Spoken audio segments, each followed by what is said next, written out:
couldn't fit this PSA in the title of the video, so let me start with it here. If you're eligible for a new card member welcome offer on the Chase Sapphire Reserve, then this video isn't for you. You're much better off applying for the card and getting a bonus, though it may make sense to wait a little bit first for some big news to hit. One that may come with a huge elevated bonus. Now on to those of you who don't have the Sapphire Reserve or who are less than 48 months from the last time you got a bonus on either the Chase Sapphire Preferred or Sapphire Reserve. I think that now is a better time than ever to upgrade to the Sapphire Reserve. And to put more substance to this viewpoint, I'm happy to share that my wife successfully upgraded to the Sapphire Reserve just a few days ago. I'll share her upgrade experience towards the end of the video, as we first need to flesh out the reasons for why it's a good idea to upgrade now, as well as get into some timing considerations. If any of this proves helpful, consider liking the video and subscribing to the channel. Arguably, the hottest recent developments have been related to the rumors and indicators pointing to a refresh of the Chase Sapphire Reserve.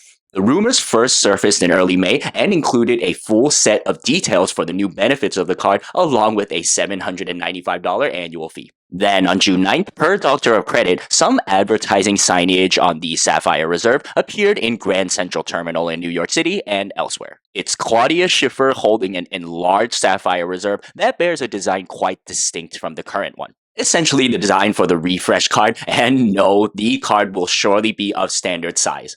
The enlarged one would be quite inconvenient. The ad also includes texts that say Sapphire Reserve Summer 2025, which, if we go by the official start of summer per the solstice, is June 20th or after. If this ad wasn't enough of a confirmation, the very next day we got a leaked image on the Chase website since removed that showed the new multipliers for the card. And then the day after, Miles Earn and Burn quoted a trustworthy source that the refresh card's details will be officially announced on June 17th and the refresh card will go live on June 21st. So, if you were to upgrade one of your existing Freedom cards or an alternative Sapphire card to the Sapphire Reserve, then you would get to enjoy the new benefits on the card once it gets refreshed. Presumably, you'll also be grandfathered into significant parts of the current program, which per some recent rumors that suggest things like the $300 travel credit going away could matter a ton. More importantly though, you'll lock in the current $550 annual fee and get that refreshed card.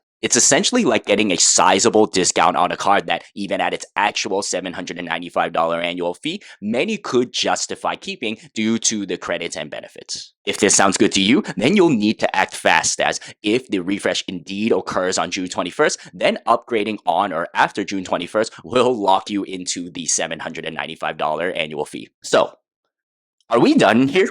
Upgrade before June 21st, $550, good. Upgrade after June 21st, $795, not so good? Not so simple on this channel, where we like to get nerdy with things and help you guys get maximum value. If you have multiple Freedom cards that can be upgraded to the Sapphire Reserve, you may want to be selective in which Freedom card that you choose to upgrade. If you have the Sapphire Preferred, then you'll have to upgrade that card to the Sapphire Reserve due to Chase's one Sapphire rule. Back to the Freedoms, of course, if say you value using the Freedom Flex over the Freedom Unlimited and you have both, then probably you'll just want to upgrade the Freedom Unlimited. However, if you're indifferent, then what you'll want to compare for are the card member anniversary dates for each of your Freedom cards. So basically the day and the month for which you open each of those accounts. See, the last time when the Sapphire Reserve was refreshed on January 12, 2020, so when the annual fee went from $450 to $550, existing card holders were able to renew at $450 as long as the card anniversary renewal date was before April 1st, 2020, so around 2.5 months after the refresh go live date. Let's assume that Chase will reveal similar terms for this refresh. So, for example, if the go live date for the refresh is June 21st,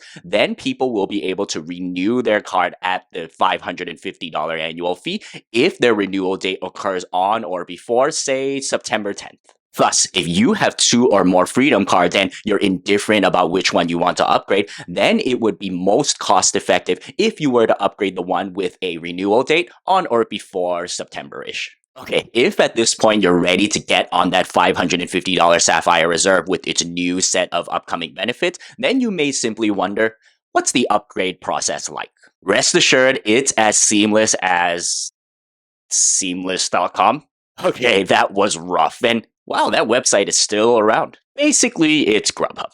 Anyway, my wife simply called the number at the back of her OG Freedom card and requested to upgrade to the Sapphire Reserve. After clarifying that the annual fee was indeed still $550, the rep pointed out that the credit limit on her OG Freedom card was just $5,000 and that the credit limit for the Sapphire Reserve would need to be at least $10,000. The rep was prepared to simply increase the limit by $5,000, but we informed her that instead we should just move $5,000 of credit limit from one of my wife's other cards to the OG Freedom. Unless you're planning to make multiple big purchases across multiple Chase cards, you're better off keeping the overall credit limit on your Chase cards relatively low. This is because Chase assesses your overall credit limit across all of your cards in determining whether you're eligible for future cards. Shifting around limits wasn't an issue at all, and after listening through to some disclosures, my wife was officially approved for her upgrade to the Sapphire Reserve. We're looking forward to using the new benefits, and I'll surely document our experience over time on this channel. Let me know in the comments if you decide to upgrade to the Sapphire Reserve as well, remembering that it is a time-sensitive task